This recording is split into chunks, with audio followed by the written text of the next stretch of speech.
میری شادی محلے کے بہت ہی حسین آدمی سے ہوگی۔ میں بہت خوش تھی، پر شادی کی پہلی ہی رات جب شوہر کمرے میں آیا تو اس کے ہاتھ میں ایک گٹری تھی۔ شوہر نے کہا، کمرے کی لائٹ نہ جلانا ورنہ میں تمہیں طلاق دے دوں گا۔ تھوڑی دیر بعد کمرے میں آوازیں آنے لگی۔ میرا نام جویریہ ہے۔ میرا تعلق ایک مڈل کلاس گھرانے سے تھا۔ میری ماں ہمارے خاندان کی سب سے حسین عورت تھی، اتنی حسین کہ 40 کی عمر میں بھی لوگ اس کے حسن کی تعریفیں کرتے تھے۔ سب کہتے تھے جویریہ کی ماں بہت خوبصورت ہے، پر میرے بابا ایک نہایت ہی عام شکل و صورت کے مرد تھے، اور اس کے ساتھ یہ کہ وہ بہت ہی غصے والے تھے۔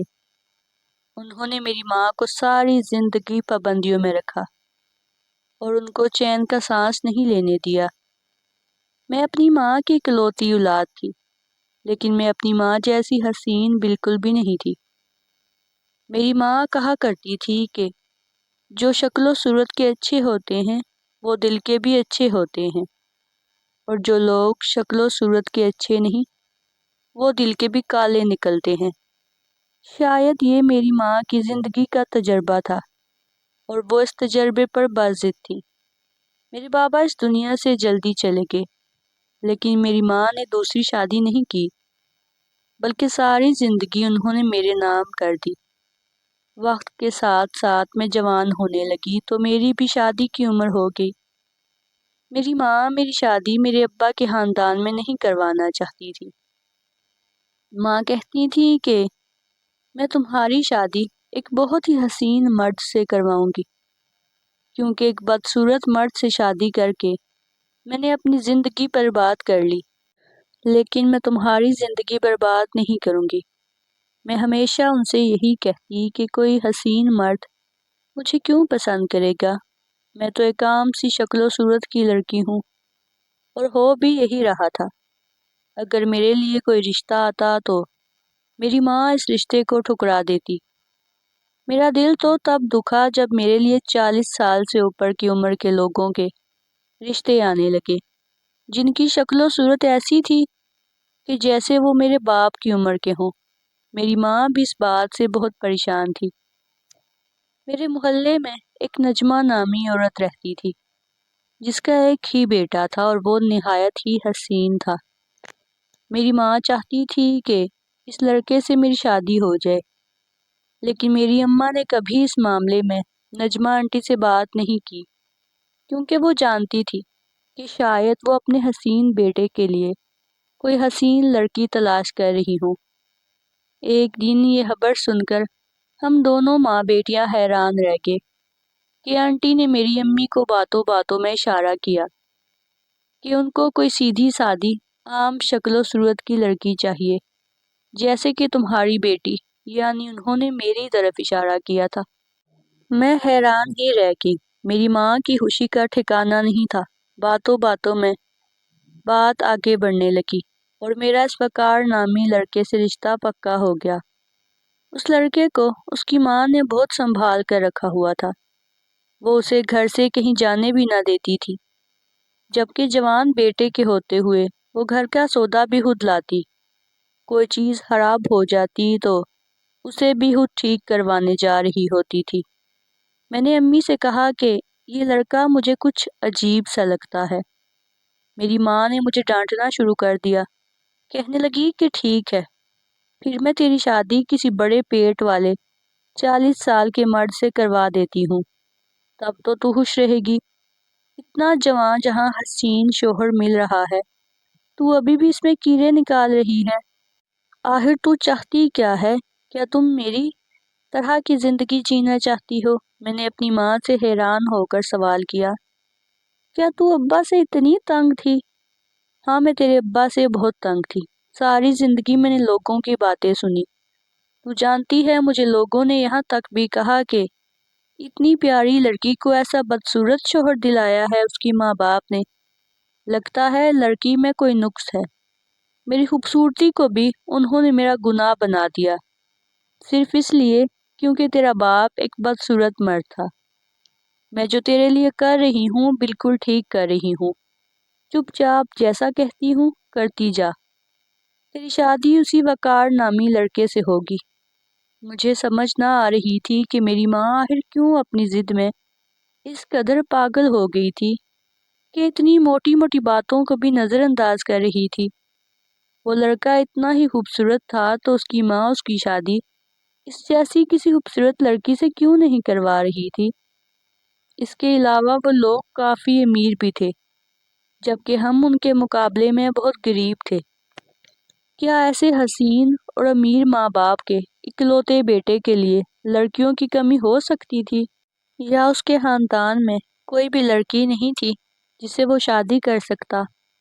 پر سچ تو یہ ہے کہ جب میں نے وقار کو دیکھا تو وہ مجھے بہت ہی اچھا لگا اور میرے دل و دماغ سے سارے سوال پیچھے ہٹ کے میں سوچنے لگی کہ جب قسمت خود مجھ پر مہربان ہو رہی ہے تو میں کیوں دروازہ بند کر رہی ہوں؟ میں بھی اس رشتے کے لیے مان گئی۔ کرتے کراتے بات نکاح تک پہنچ گئی۔ وقار کی ماں نے کہا کہ اس کی طرف سے زیادہ لوگ نہیں ہوں گے کیونکہ اس کے سسرال والوں کے ساتھ تعلقات خراب ہیں اور اس کے ننیال والے اب زندہ نہیں۔ میری ماں بھی اپنے سسرال والوں کو بلانے کے حق میں نہیں تھی، تو ہماری شادی بہت ہی سادگی سے ہوئی۔ شادی کے بعد جب وقار میرے ساتھ آ کر بیٹھا اور ہماری کچھ تصویریں بننے لگیں تو میں نے نوٹ کیا کہ وہ مجھ سے کچھ ہٹ کر بیٹھا تھا۔ اس نے نہ تو مجھ سے کوئی بات پوچھی اور نہ ہی مجھے سلام کیا تھا۔ وہ میری طرف دیکھ بھی نہیں رہا تھا۔ میں عام شکل و صورت کی لڑکی سے ہی، پر دلہن بن کر تو ہر لڑکی کے چہرے پر روپ آ جاتا ہے۔ میں اتنی بری بھی نہیں لگ رہی تھی کہ وہ مجھے ایک نظر دیکھے بھی نہیں۔ آخر کو میں اس کی بیوی بن چکی تھی۔ خیر میں وقار کے گھر آ گئی۔ میرے ساس نے مجھے میرا کمرہ دکھایا، مجھ سے دو چار باتیں کی اور کہا کہ وہ بہت تھک گئی ہے۔ وہ میرے کمرے سے جانے لگی، پر جاتے جاتے واپس آئیں اور مجھے ایک بات کہی۔ کہنے لگی کہ آج سے یہ گھر تمہارا ہے اور اس گھر کی عزت تمہاری عزت ہے۔ ایسی کوئی حرکت نہ کرنا جس کی وجہ سے اس گھر کی عزت خراب ہو، اور ایسی کوئی بات بھی کسی کو نہ بتانا جس کی وجہ سے تمہارا رشتہ خراب ہو۔ مجھے ان کی یہ نصیحت سمجھ نہیں آئی۔ وہ وہاں سے چلی گئی اور میں اپنے خوبصورت دلہے کا انتظار کرنے لگی۔ میں یہی سوچ رہی تھی کہ وہ اپنی ماں کا بہت لاڈلا بیٹا ہے، اس لیے شاید سب لوگوں کے سامنے شرما رہا تھا، لیکن اب جب وہ مجھ سے اکیلے میں ملے گا تو مجھ سے باتیں کرے گا۔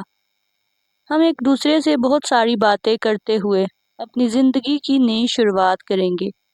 آج میرے دل سے میری ماں کے لیے دعا نکل رہی تھی کہ جو ظلم میری ماں پر قسمت اور میرے ماں کے رشتہ داروں نے کیا، وہ ظلم اس نے مجھ پر نہیں ہونے دیا۔ میرا شوہر بھی ایک حسین آدمی تھا اور میں ایک اچھے کھاتے پیتے گھر کی بہو تھی، جہاں پر نہ تو کسی نند بھابھی کا چکر تھا اور نہ ہی زیادہ لوگ تھے۔ میری ساس بہت ہی اچھی عورت معلوم ہو رہی تھی۔ میں بے حد خوش تھی، لیکن میری ساری خوشی ہوا ہو گئی جب میری آنکھوں نے ایک عجیب منظر دیکھا۔ وقار کمرے میں 2 گھنٹے بعد آیا تھا اور اس کو کمرے کے دروازے میں کھڑا دیکھ کر میری تو جیسے روح ہی فنا ہو گئی۔ اس کے پاس بہت بڑی گٹھری تھی، تقریباً اس کے قد جتنی، جس کو اس نے کندھے پر اٹھا رکھا تھا۔ اس نے آتے ہی کمرے کی لائٹ آف کر دی اور بیڈ پر آ کر لیٹ گیا۔ مجھے لگا کہ وہ کوئی بات کرے گا، پر وہ کچھ نہیں بول رہا تھا۔ میں نے اسے پکارا، وقار، آپ کی طبیعت تو ٹھیک ہے نا؟ اس نے کہا کہ چپ چاپ سو جاؤ، میں بالکل ٹھیک ہوں۔ میں نے کہا کہ ٹھیک ہے، آپ ضرور تھک گئے ہوں گے اور میں کپڑے بدلنے جا رہی ہوں۔ اس نے کہا تم چاہے کپڑے بدل لو، چاہے جو مرضی کرو، لیکن اس کمرے کی لائٹ آن نہیں کرنا۔ مجھے لگا کہ وہ واقعہ ہی بہت تھک گیا ہے، اتنا کہ اب اس کو روشنی سے ہی کوفت ہو رہی ہے۔ میں کپڑے بدل کر سو گئی۔ اگلا دن میرا رسموں اور مہمانوں میں گزرا، لیکن رات پھر میں نے یہ منظر دیکھا۔ جب میرا شوہر کمرے میں آیا، اس کے ہاتھ میں ایک گٹھری ہوتی اور وہ کہتا کہ کمرے کی لائٹ آن نہیں کرنا۔ 2-4 دن تو میں نے برداشت کیا۔ ایک دن میں نے لائٹ آن کرنے کی کوشش کی کہ آپ کی شادی مجھ سے آپ کی مرضی کے خلاف ہوئی ہے، آپ اس طرح کی حرکتیں کیوں کر رہے ہیں؟ وہ ایک عجیب طرح کا انسان تھا، میری کسی بات کا جواب ہی نہیں دے رہا تھا۔ اس نے صرف اتنا کہا کہ اگر تم نے لائٹ آن کی تو میں تمہیں طلاق دے دوں گا۔ میرے قدموں تلے سے گویا زمین ہی نکل گئی۔ شادی کو 4 دن نہیں ہوئے اور میرا شوہر مجھے طلاق دینے کی بات کر رہا تھا، وہ بھی اس صورتحال میں کہ میری کوئی غلطی بھی نہیں تھی۔ رات جانے کون سا پہر تھا کہ میں رو رہی تھی۔ اچانک میں نے اپنے آنسو صاف کر لیے، پھر اچانک میرے کانوں نے کچھ سنا۔ وہ کسی لڑکی کی سسکیوں سے رونے کی آواز تھی۔ میں حیران و پریشان رہ گئی کہ میں تو نہیں رو رہی تو پھر یہ کون ہے جس کی آواز میرے کمرے سے آ رہی ہے؟ وہ آوازیں بہت قریب سے آ رہی تھی۔ مجھے لگا کہ میرا وہم ہے، لیکن وہ آواز بہت صاف تھی۔ کوئی لڑکی بہت درد بڑے انداز میں رو رہی تھی۔ مجھے آنسو صاف کرنے کی، سانس کھینچنے کی آواز اور رونے کی آواز صاف صاف سنائی دے رہی تھی۔ مجھے وقار نے کہا تھا کہ اگر کمرے کی لائٹ آن کی تو میں تمہیں طلاق دے دوں گا، اس لیے میں چپ چاپ لیٹی رہی۔ مجھ میں اتنی ہمت نہیں تھی کہ میں اٹھ کر کمرے کی لائٹ آن کر دیتی۔ میں اس سے طلاق نہیں لینا چاہتی تھی۔ دن اسی طرح گزرنے لگے۔ وقار نہ میری طرف دیکھتا نہ مجھ سے بات کرتا۔ سارا دن وہ گھر سے باہر رہتا اور رات کو گھر واپس آتا۔ کمرے میں آتے ہی وہ کمرے کی لائٹ آف کر دیتا اور تھوڑی دیر بعد ہی کمرے میں سسکیوں کی آوازیں گونجنا شروع ہو جاتی۔ مجھے سمجھ نہیں آ رہا تھا کہ کس سے بات کروں، کس کو بتاؤں۔ میری ساس مجھ سے نظریں چراتی تھی۔ جب سے میری شادی ہوئی وہ گھر پہ کم ہی رہتی، کبھی ادھر جا رہی ہے کبھی ادھر، کبھی کہتی کہ کسی رشتہ دار کے گھر جا رہی ہوں تو کبھی کہتی کہ محلے میں کسی کے ہاں جا رہی ہوں۔ مجھے کہتی کہ اب چونکہ تم آ گئی ہو تو گھر تم نے ہی سنبھالنا ہے، میں نے تو اب کوئی کام نہیں کرنا، تو میں اپنے دوستوں اور رشتہ داروں سے ملنے جاؤں گی۔ مجھے یہ دونوں ماں بیٹا ہی بہت عجیب لگ رہے تھے۔ سوچا یہ بات اپنی ماں سے کروں، لیکن میری ماں سے اگر میں یہ بات کرتی بھی تو وہ مجھے ڈانٹ دیتی، کیونکہ ایسی کوئی بات نہیں تھی جس پر میں پریشان ہوتی۔ شاید وقار نے مجھے ابھی تک قبول نہیں کیا۔ ایک دن میری ساس نے مجھے کہا کہ گھر کو اچھی طرح صاف کرنا، تو میں نے سارے گھر کی صفائی کی اور صفائی کرتے ہوئے میں گھر میں بنے ایک تہخانے میں بھی چلی گئی۔ یہ کوئی روایتی تہخانہ نہیں تھا، بس ایک چھوٹے کمرے جیسا تھا جہاں کچھ فالتو سامان پڑا تھا۔ میں اس جگہ کی ابھی صفائی کر رہی تھی جب میری آنکھوں نے کچھ دیکھا۔ وہاں ایک ڈبہ رکھا تھا جس پر لکھا تھا حسنہ۔ میں آگے بڑھی، اس ڈبے کو دیکھنے لگی۔ جیسے ہی میں نے اس ڈبے کے اندر جھانک کر دیکھا، میرے تو 14 طبق روشن ہو گئے۔ اس ڈبے میں اس قدر خوبصورت چیزیں پڑی تھی کہ کوئی بھی لڑکی ان چیزوں کو دیکھ کر ان پر فدا ہو جاتی۔ خوبصورت کپڑے، چوڑیاں، زیورات اور جوتے، یہ کسی 14 سے 16 سال کی لڑکی کا سامان لگتا تھا۔ اتنے حسین جوڑے جیسے کسی نے بہت پیار سے لیے ہوں، اور بہت مہنگے والے۔ میں سوچنے لگی کہ یہ سامان کس کا ہے۔ حسنہ نام کی تو کوئی لڑکی میرے شوہر یا میری ساس کی رشتہ دار نہیں تھی۔ میری ساس کا نام بھی نجمہ تھا، ویسے بھی یہ میری ساس کے دور کا سامان نہیں تھا۔ یہ تو کوئی 6 سے 7 سال پرانی چیزیں لگ رہی تھی۔ میں نے اس ڈبے میں ایک گلابی رنگ کا خوبصورت جوڑا اور چوڑیاں نکال لی۔ رات کو میری ساس جلدی ہی سو گئی اور میں اس جوڑے کو پہن کر خوب اچھی طرح تیار ہو گئی۔ میں جانتی تھی کہ آج میں بہت حسین لگ رہی تھی۔ سوچنے لگی کہ آج تو وقار مجھ پر سے نظریں نہیں ہٹا پائیں گے، اور یہی ہوا۔ وقار جب کمرے میں داخل ہوا تو اس کے پاس آج بھی وہ گٹری تھی، پر مجھے دیکھتے ہی وہ گٹری اس کے ہاتھ سے گر گئی۔ وہ حد درجہ حیران نظر آنے لگا۔ میں بے حد خوش نظر آ رہی تھی۔ میں جانتی تھی کہ آج وقار نے مجھے نوٹ کر لیا تھا۔ وہ مسلسل مجھے دیکھ رہا تھا اور میری طرف بڑھنے لگا۔ میں دل ہی دل میں بہت خوش تھی، ساتھ میں اپنی عقل پر ماتم بھی کرنے لگی کہ یہ کام میں نے پہلے کیوں نہیں کیا۔ مردوں کو خوبصورت عورتیں ہی اچھی لگتی ہیں۔ بے شک میں عام شکل و صورت کی صحیح، لیکن خود کو سجا کر اتنا قابل قبول تو بنا سکتی تھی کہ میرا شوہر کم سے کم میری طرف دیکھے، مجھ سے بات کرے۔ آخر ہر عورت یہی تو چاہتی ہے۔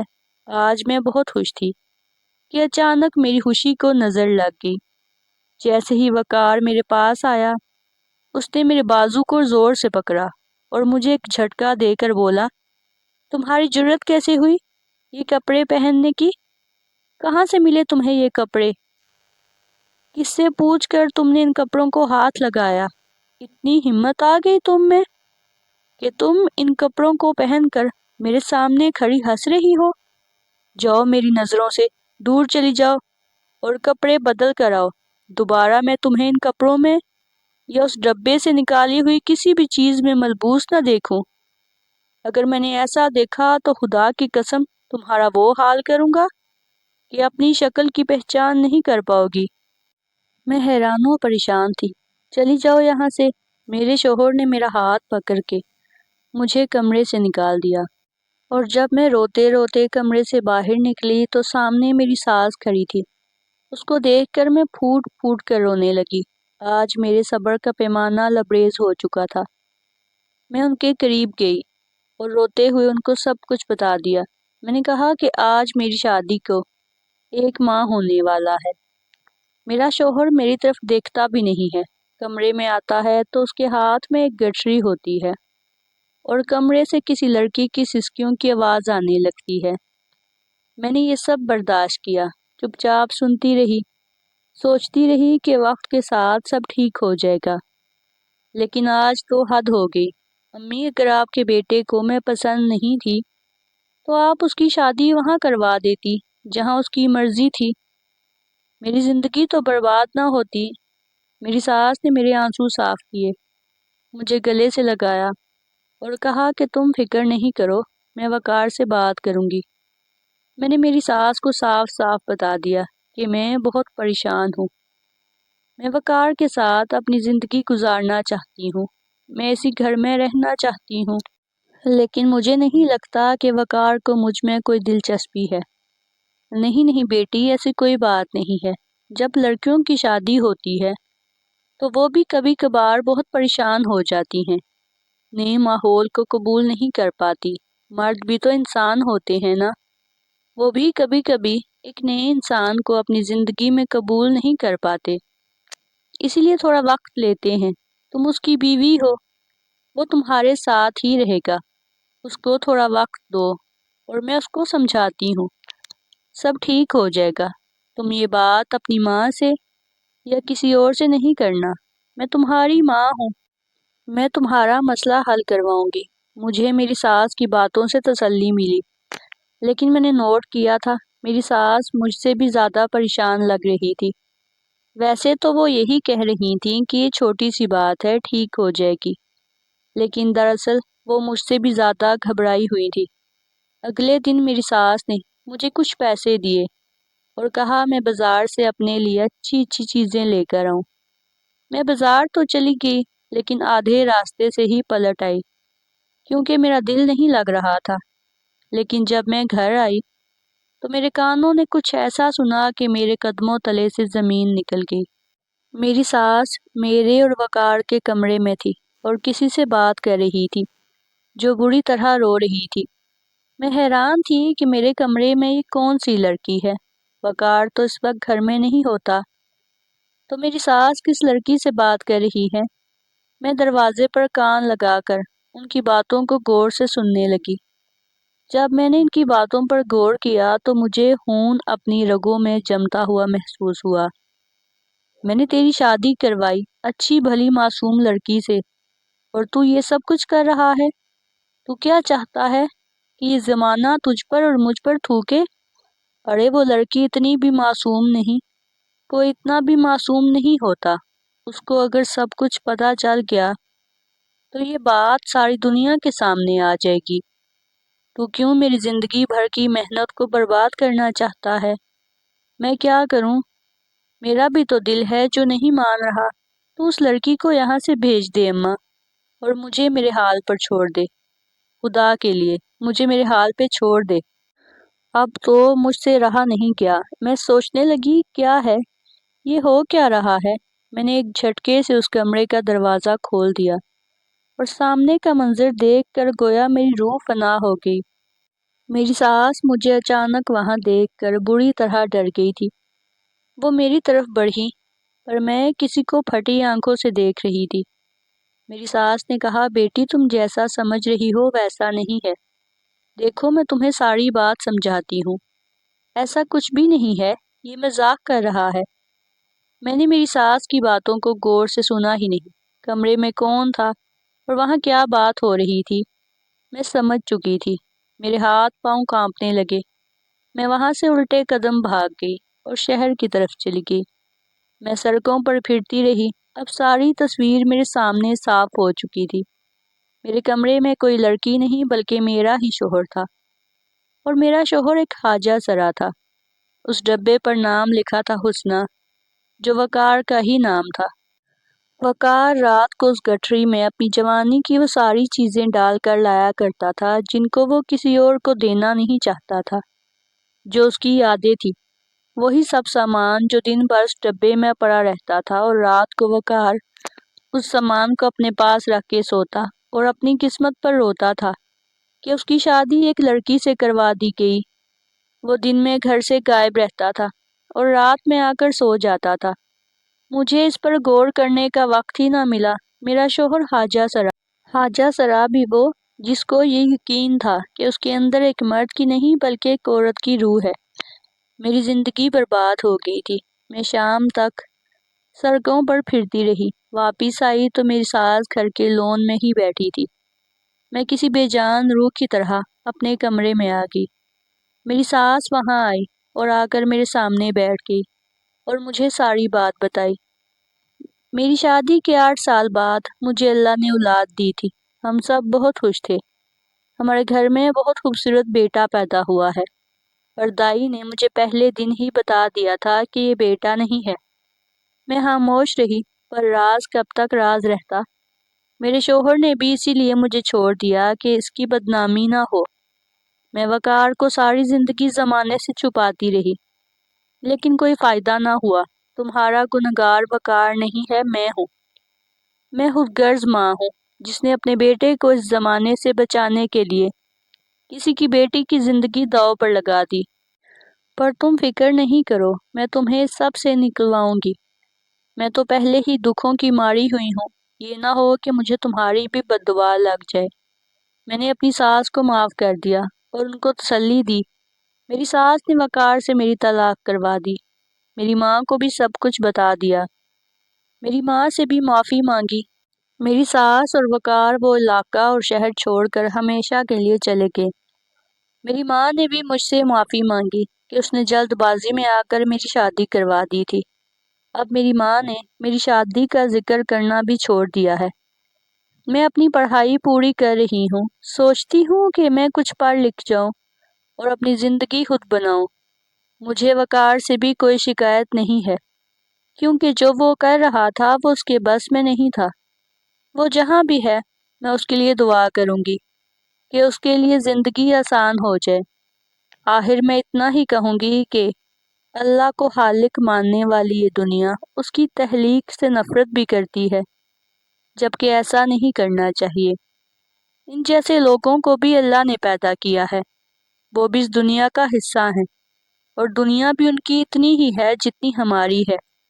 ہر انسان کو حق ہے کہ اسے عزت دی جائے، اور اگر آپ اسے عزت نہیں دے سکتے تو کم سے کم اس کی بے عزتی نہ کریں۔ ناظرین، اگر آپ کو ہماری یہ کہانی پسند آئی ہے تو ہمارے چینل کو سبسکرائب کریں، ویڈیو کو زیادہ سے زیادہ لائک کر دیں، شیئر کر دیں۔